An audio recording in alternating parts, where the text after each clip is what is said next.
According to the Motorcycle Safety Foundation's study, 57% of motorcycle crashes are low-speed incidents, often occurring during maneuvers like U-turns.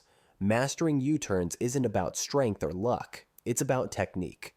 In this video, we'll uncover these techniques, clutch control, body positioning, and balance, that can help you execute U-turns confidently, regardless of your experience level. Why are U-turns tricky? At slow speeds, motorcycles behave a bit differently than at highway speeds. There's less gyroscopic stability, so the bike can feel wobbly or prone to tipping in a tight turn. New riders often instinctively duck walk, paddling with their feet, during U-turns out of fear, or they avoid tight turns altogether. Unfortunately, these habits hinder progress. However, with the right technique, even slow, full-lock U-turns become manageable. Remember that the same skills you learned on a small training bike apply to big bikes. It's all about technique, not brute force. And these are techniques to master the U-turn. Number 1. Master the friction zone. This term refers to the small range in your clutch lever travel, where the clutch is partially engaged, allowing you to feed power to the rear wheel gradually. Instead of either fully coasting with the clutch pulled in or jerking forward with the clutch fully out, you want to slip the clutch in the friction zone to regulate power.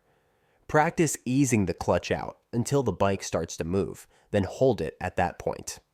Keep a little throttle on, just above idle, so the engine has power available, and modulate your speed by slightly easing or pulling the clutch. Do not fully dump the clutch or fully disengage it during the turn. Stay in that gray area. If you feel the bike leaning too far or stalling, pulling the clutch in a bit to reduce power, or easing it out to add a touch of power will correct it. If your motorcycle is a heavy cruiser, you might need a bit more throttle while in the friction zone to compensate for the weight. The idea is to keep the engine revs just high enough to prevent stalling, while your clutch hand meters out the actual drive to the rear wheel. This technique is often called power walking the bike. It may feel like a lot to juggle at first, but with practice, it becomes second nature. Number 2, look where you want to go. It's advice you've probably heard countless times, and for good reason. The motorcycle goes where you look.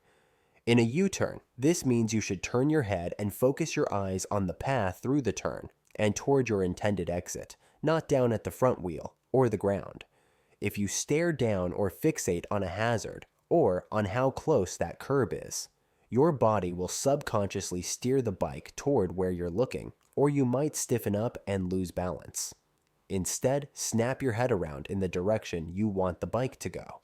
For a left U-turn, look over your left shoulder as far down the road or parking lot as you can. For a right U-turn, look over your right shoulder. Your shoulders and arms will naturally follow your head, which helps you turn the handlebars and commit to the turn. Keep your chin up and eyes level with the horizon throughout the turn. This helps maintain your equilibrium. Number 3, use the right brake. At parking lot speeds, your rear brake is the preferred tool for controlling speed during a U-turn. Tapping or dragging the rear brake gently can help stabilize the bike by keeping the suspension compressed and adding a bit of resistance.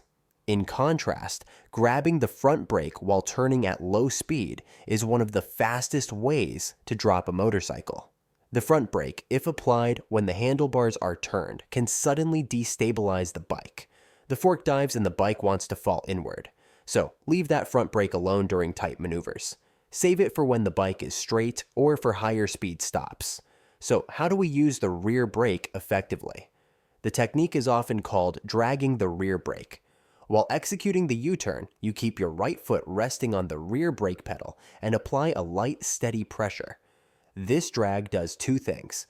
It helps control your speed, so you don't accelerate too much if you accidentally let the clutch out a bit more, and it makes the bike feel more planted by slightly loading the rear suspension. Number 4, body position and counterbalancing. The principle to remember is counterbalancing. At very slow speeds, you want to lean the bike into the turn while your body weight shifts to the outside, opposite of the turn. This is the reverse of what you do at higher speeds, where you and the bike lean together.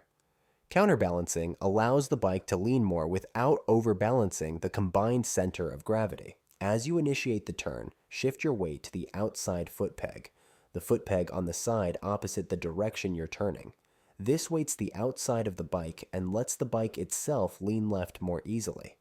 Don't lean your upper body into the turn at slow speed. Instead, keep your torso fairly upright or even slightly to the outside of the turn, while the motorcycle beneath you leans into the turn.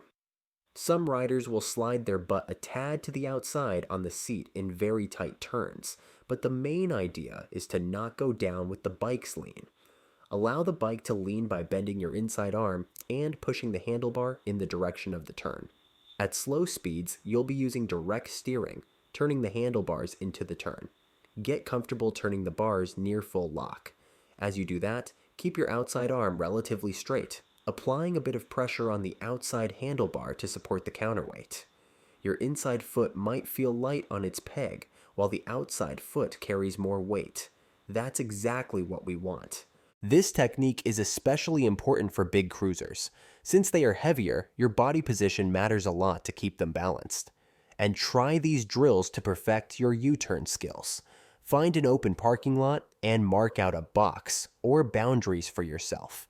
Try executing U-turns within 2 parking space widths to start. As you get comfortable, try to tighten it to 1.5 spaces. Once you can do a single U-turn, try doing a figure 8. This means U-turn left immediately, followed by U-turn right or vice versa, in one fluid sequence. Many training courses use a box for figure 8s. Start with a wide figure 8 and gradually decrease the size. An excellent way to build balance and clutch control is the slow race. Try riding as slowly as possible in a straight line, using the friction zone and a bit of rear brake. Finally, practice making a turn from a stop, which is a real-world scenario, like doing a U-turn from a standstill at a dead end or driveway. Begin at the edge of your practice area, stop, then turn the handlebar to full lock and move into the U-turn immediately upon start. While practicing, focus on consistency and technique over speed. It's normal to feel shaky initially. If you put a foot down, no worries. Pause, reset, and try again, concentrating on the aspect that went wrong. Maybe you were looking down, or maybe you let the clutch out too fast. With repetition, your clutch control, balance, and confidence will improve dramatically. When practicing, especially on a heavyweight bike, consider installing engine guards or crash bars if you're worried about drops. Also, practice in full gear. You're going slow, but you can still get hurt if the bike falls on you. In the end, mastering U-turns isn't just about the turn itself. It's about mastering control of your motorcycle. That control translates into safer, more enjoyable riding in all situations. So get out there and practice. Make it fun. Bring a few cones or a friend along. And watch as these simple tips transform your riding prowess. Remember, the motorcycle will do exactly what you tell it to do, as long as you use the proper technique.